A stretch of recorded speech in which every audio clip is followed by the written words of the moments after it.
My talk today is called Social Media Growth for Churches. It all starts with this approach. Just a little bit about me before we just speed through and dive in.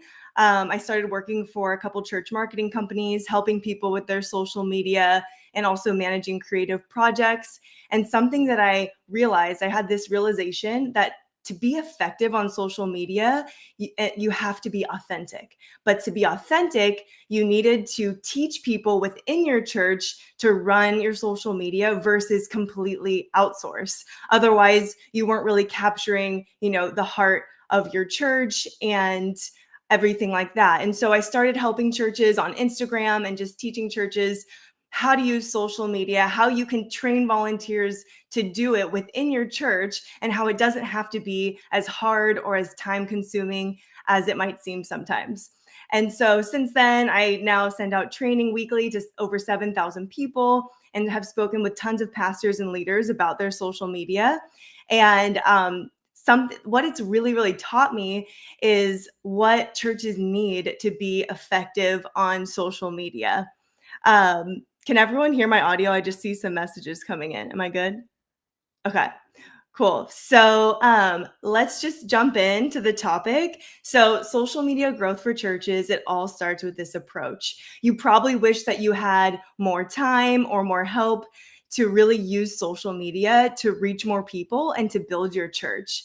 And the truth is that more effort and more time won't actually make your social media better, but it'll just make you tired.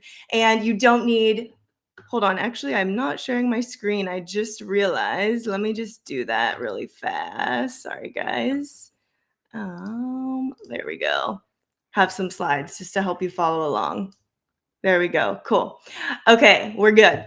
So yeah, the truth is that you don't need more effort and more time and more people for better social media, but what you actually need is a new approach. So like, have you seen influencers who work alone or part-time see really insane engagement? Or maybe you've seen like that church down the road or that church that gets one viral post and then they double in followers and you're like, what gives? How do they do that? And it's not because they have more time than you or more people necessarily, but it's because most churches today have a lack of understanding of how social media works. And the problem is the way that you're approaching social media and what you think it's meant to be used for. So when you change your purpose for using social media, your posts will change. And so this lack of understanding of how social works today for churches could be hurting your reach, could be hurting your engagement or your growth, and what you are really after, which is reaching more people with the gospel. So let's just start with the foundation. So you need to have a people-centric social media approach. This is the first step to growing your church's social media.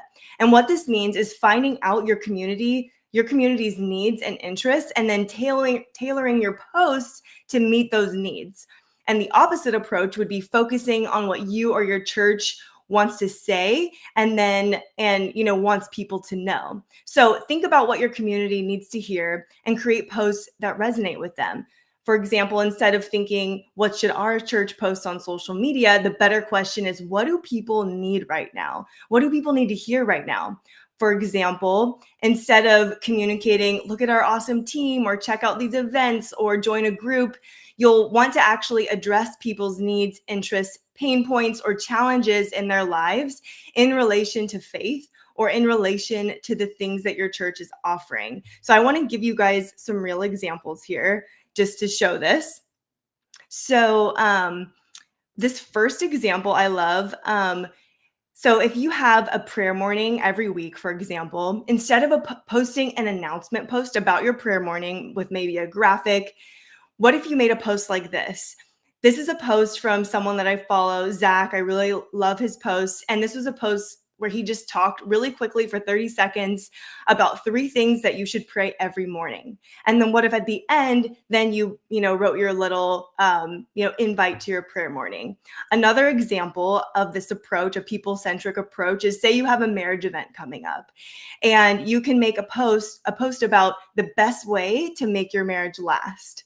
And then in the caption, you write an invite to your post. And this is instead of, just a straight up graphic saying, hey, come to our marriage conference. So basically, instead of making it about you and your event and your, thing that you have going on, you're like, hey, let me help you. And then also, if you want more, we have this thing happening, right? Okay, one more example is maybe you want to highlight your small groups at your church.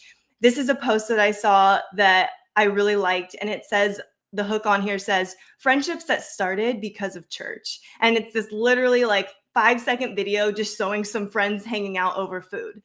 And, and so you could do a post like this instead of just saying, join our small groups. So what I want you to notice about these posts is that they're very easy to make.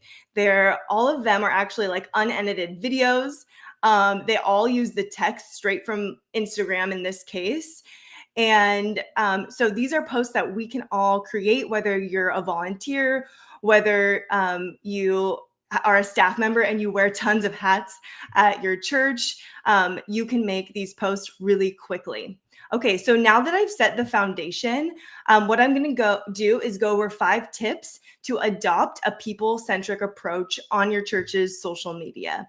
So if you're just getting started with social media, this will help you. Or if you've already got some good social media going, this is going to help you refine your strategy and make sure that you're headed in the right direction. All right, sound good? All right, and I'll give more examples as we go too, so that this isn't just theory, but you're like, okay, here's some concrete real life examples.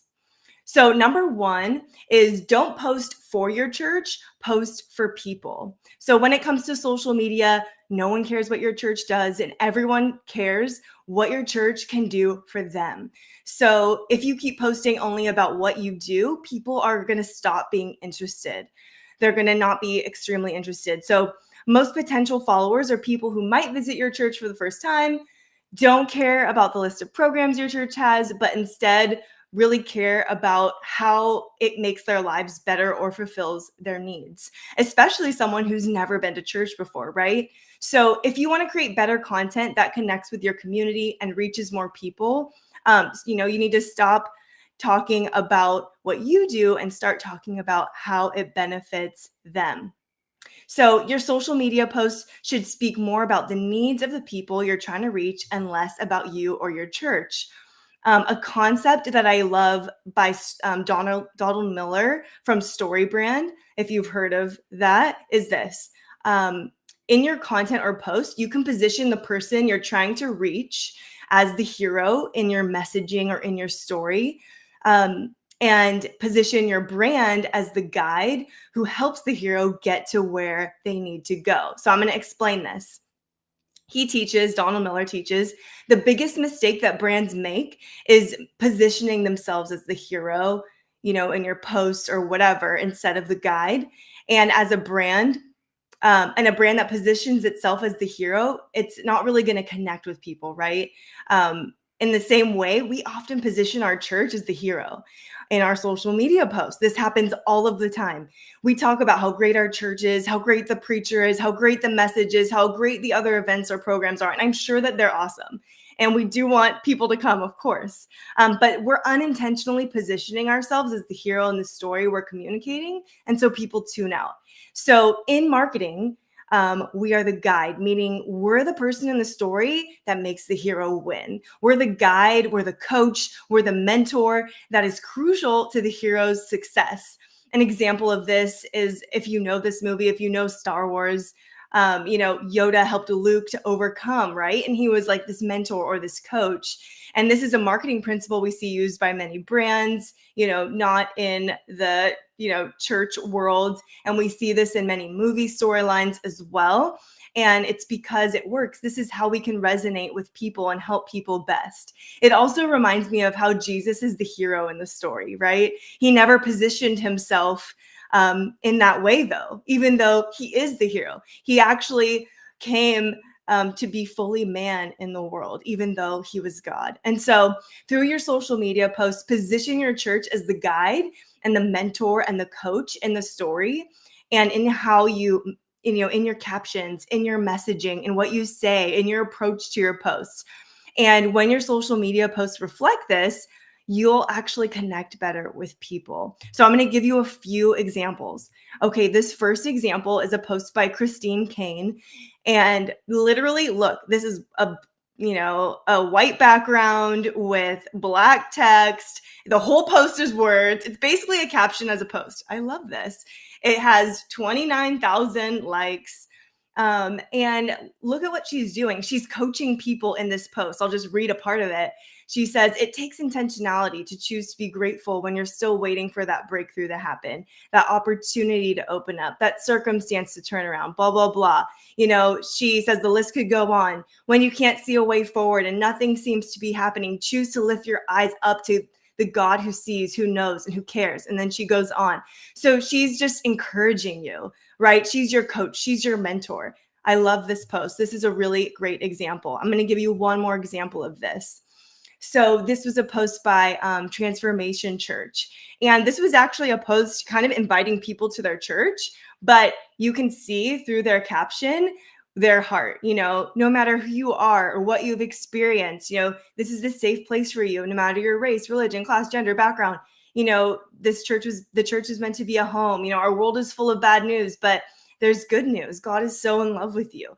So they're taking this position of, hey, we see you. They're the mentor, they're the coach, they're on the sidelines rooting for you. So I love that heart in your captions or also in your main posts as well. All right, so that brings me to number 2. Don't post for marketing, but post for ministry. So you may have thought social media is a way to market your church, but I want you to think differently. Social media is for creating communities online to share ideas and information and messages, which makes social media perfect for your church to use to connect with your current community and to reach more people and share the truth.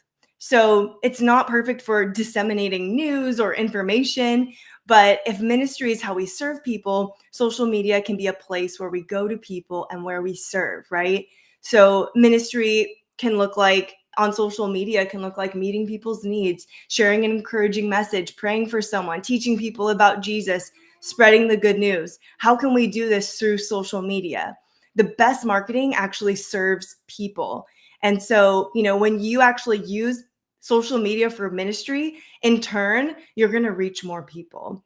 And when you post for marketing, when your goal is to show people, excuse me, how great your church is and why they should visit or join, instead of the church down the road, that's not going to be, those posts aren't going to perform as well, right? And, we need to remember the win is death to life. The win isn't church to church, right? The win is death to life. The win for us is not just people going from church to church. So in contrast, ministry isn't showing how great you are, but it's making other people great. And before you publish each post, I want you to ask, how does this post help somebody? How does this post help somebody? Okay, that brings me to number 3. And number 3 is this. Don't post promotional content, but post valuable content. Another incorrect approach to social media for churches is to really using it primarily for promotion or events. And although you can use it to promote your church's services and events, your overall approach should not be to promote in every single post, because this just isn't going to work. It's not going to produce the results that you're looking for. It's not going to help you reach more people and connect with more people. So it's actually promoting is a sure way to lose engagement, to lose interest with your followers, because nobody likes to be constantly promoted to, right? Or even for any product or services. You'll eventually tune out if there's no service happening. And so the best way to really get people to see what your church is promoting is actually very counterintuitive, right? Your social media content should provide value to your audience. And value could mean education. It could mean inspiration. It could mean encouragement. It could even mean entertainment. Valuable content is anything that gives something helpful to somebody else. It's meaningful. It's important to them in some way. So you can you can post promotional content, but you need to do it strategically, okay? Maybe every 1 in 5 posts or something like that along those lines. So let's do a few examples of this one. Here's a post right here promoting a church. And this post outperformed a lot of the other posts this church has. It got like almost 2,000 likes and a lot of engagement. And what it was, though, was just a 5-second clip of somebody walking into the church with this quote over it. And the quote says, "Let your love for God change the world. Don't let the world change your love for God." So that's just such a good quote. Something that you can do to make your promotional post valuable is add a quote on it, add a scripture, add something encouraging, because, the best promotional posts are also valuable. So I love this example. Number 4, we'll just keep speeding through, is don't post to build an audience, but post to build a community. So building an audience is building a group of people who want to listen to you talk, right? Who want to be fans or watch people on a stage. And in contrast, building a community is building a group of people who want to connect with you in a deeper way beyond watching your videos on social media, and people who want to connect with each other as well. And so one of my goals is to help people get off of social media and into your church, right? Social media is really not the end goal for me. It's just a start. It's just a handshake. It's a hello, because people need more than digital connection. Some people argue that, you have everything you need for community digitally these days, or the opposite, that we should just, not have anything digital because it's evil. And, neither of those extremes are correct, of course, because people need more first than digital connection. If you only saw your children on FaceTimes and DMs for the rest of your life, you would not feel very connected, right?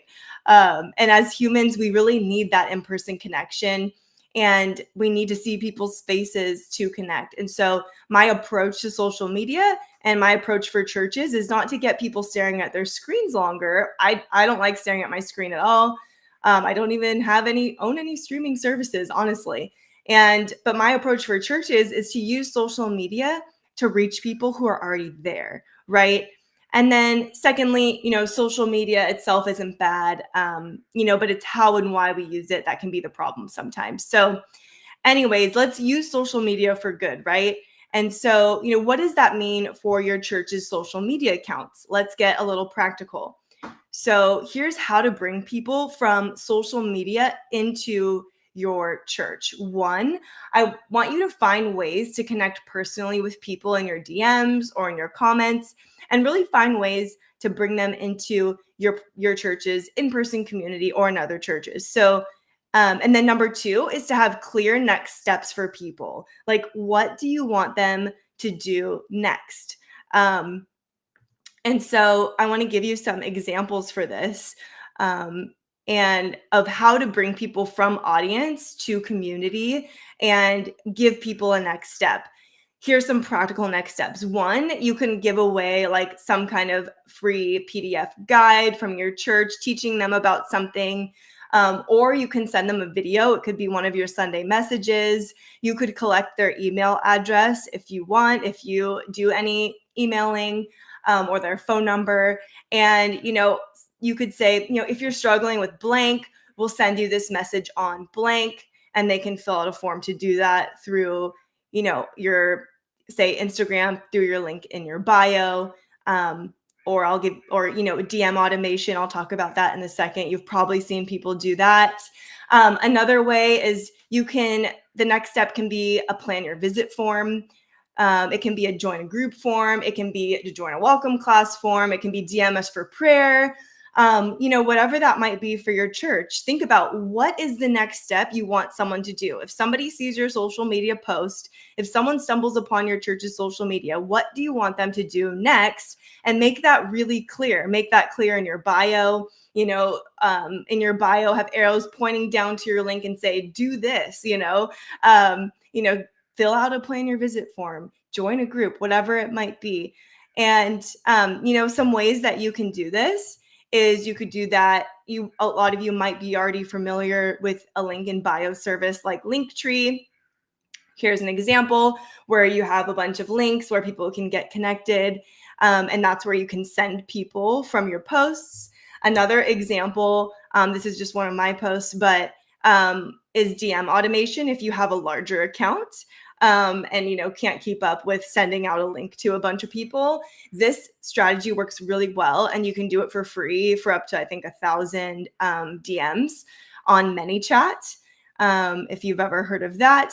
And what you do is you basically say, hey, comment this word, and I'm going to DM you the link to this resource, whatever it might be, or to this join a, plan your visit form, or to a form where they could fill out a prayer request, whatever it might be. And so what people are way more likely to comment a word in your comments or DM you from a story on Instagram than going and clicking your link in bio. There's just a lot more steps, right, to get to your link in bio. You have to exit out and then go to the link and then look through all your links and find it, right? So we want to make it easy for people. So this is a great tool to try. It's free and super easy to set up, free for up to 1,000 DMs. And so if you have a smaller church, you could use this for a lot of posts and just test it out. Why not? So that was number 4. Now, lastly, let's move on to number 5. And it's this: don't post to share announcements, post to share stories. So we've talked a lot about shifting from marketing to ministry and from promoting to serving. So you're probably like, well, what should I post then? Am I not allowed to post announcements? This is just the filter I want you to have when you're posting announcements, okay? Or when you're posting anything. That social media is not a place to store your information first. It's important to make sure that your information lives in another place like your website. And then it's also important to think about growing your email list or your phone list or whatever to communicate with people, so you're not fully relying on social media. Because if social media goes down, what are you going to do? Probably use phone numbers and emails. So it's not a place for information transfer, okay? But now that we know where information should live and where people should go, what should you post on social media instead of your announcements? Or what filter should you have instead of a straight up direct announcement? I want you to share stories, because people are more likely to engage with posts that tell a story, because it creates this emotional connection. You can use this strategy, of sharing stories to share your values, to share how people's lives are transformed by God. Jesus was said to be a great storyteller, right? He communicated in parables often. Kenneth Bailey said this. I like this quote. I wrote it down. Jesus was a metaphorical theologian. His primary method of creating meaning was through metaphor, simile, parable, and dramatic action, rather than just logic or reasoning. Jesus invites us into parables to show what life in the kingdom is really like. And so, along with being what Jesus did, storytelling, like we talked about earlier, happens to be a really big part of successful marketing campaigns, even not in the church. So every time you go to post an announcement, think about how you can share a story with it. So I want to give you some examples. So here's a real example. This is a post where it says, point of view, spending time with Jesus before a shift. So this guy's going to work, and it just shows a bunch of short video clips of him. And he's worshiping, he's praying, he's reading his Bible. So, again, unedited, uses the text straight from Instagram. You could repurpose this to Facebook, to TikTok, to whatever. But this really just gets that heart, right? It shows the storyline of somebody really seeking God before they go to work. This is just real life. And so I really like this example.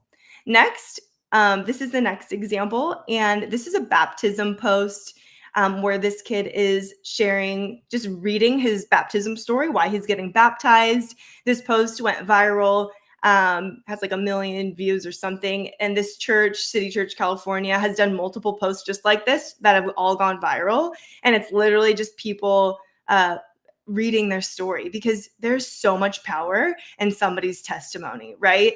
And look at this video is unedited. They're using the captions from Instagram. It's not fancy, but it really communicates the heart. It communicates the why. And, I would be way more likely to be interested in seeing what this church is up to after hearing this story than a graphic saying, hey, come to our church this Sunday, right? So I love this example. All right, so we're just wrapping up. Where should announcements go then? They should go on the last side of your carousel post. They should go on Instagram and Facebook stories. This is an example of the last slide of a carousel post about baptism. You can put your details of what you're inviting people to at the end. It can go on the end of a reel. It doesn't have to be like a pretty end screen. You can just type your call to action on there.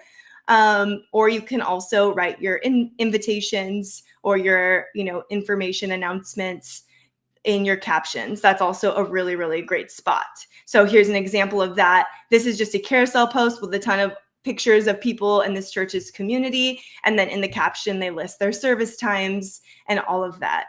So this post still, adds value, but then they have the announcement in the caption.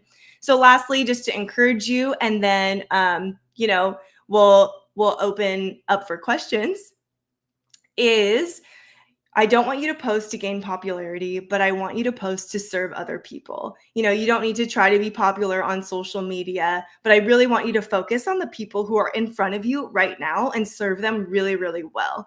It doesn't matter how many followers you have, because if they're not becoming a part of your community, if they're not being served by your posts in some way, it doesn't matter.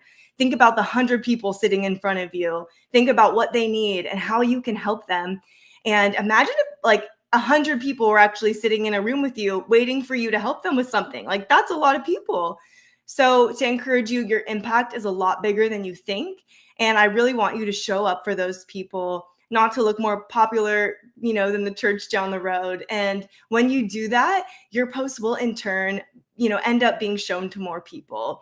And I want you to remember that there's people that only your church can reach on social media. And what you post does actually make a difference. And I want you to think about that one person's life that could be changed because they stumbled across, your church's social media account. And I want you to do it for them.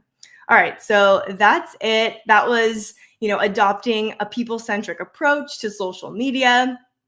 And the most effective way to connect with your online community and grow your social media impact. So I think we have some time for Q&A. Let me just pull my screen over here and stop sharing my screen. I love the practical advice that you've given us. As a marketer, it's all about the customer, being relevant to their needs. So it's music to my ears, what you've been sharing with us. And so very simple for churches to implement.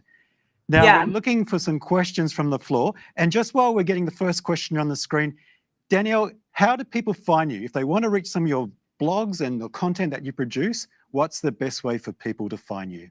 Yeah, of course. Well, my Instagram is I'm Danielle Davis. Maybe I can type that somewhere. I don't know. Let's see.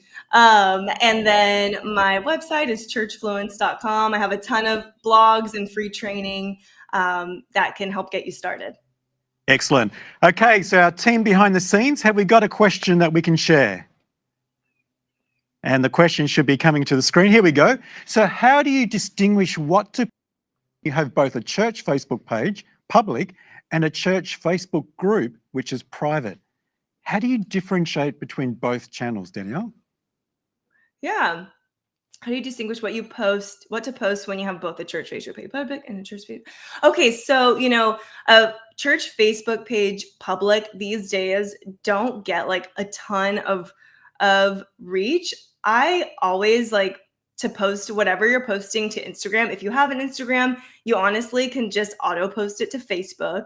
But if your public page and your Facebook group that's private is meant to be more of this interactive community that you have planned content for. So, maybe you have questions that you're asking people every week in the group, and the group should be something specific. So maybe it's a specific ministry at your church or around a specific topic.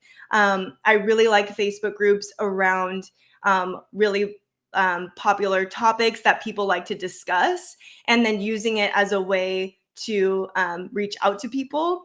So you can use it as an outreach tool in that way, or if you're using it within your church, I would just say make your Facebook group super, super specific on what content it is. That way people know, like, oh, when I join this group, this is what I'm getting. And then public, again, you can do a variety of posts, but that is going to be more to reach people. And you can also just auto post from Instagram as well. Great.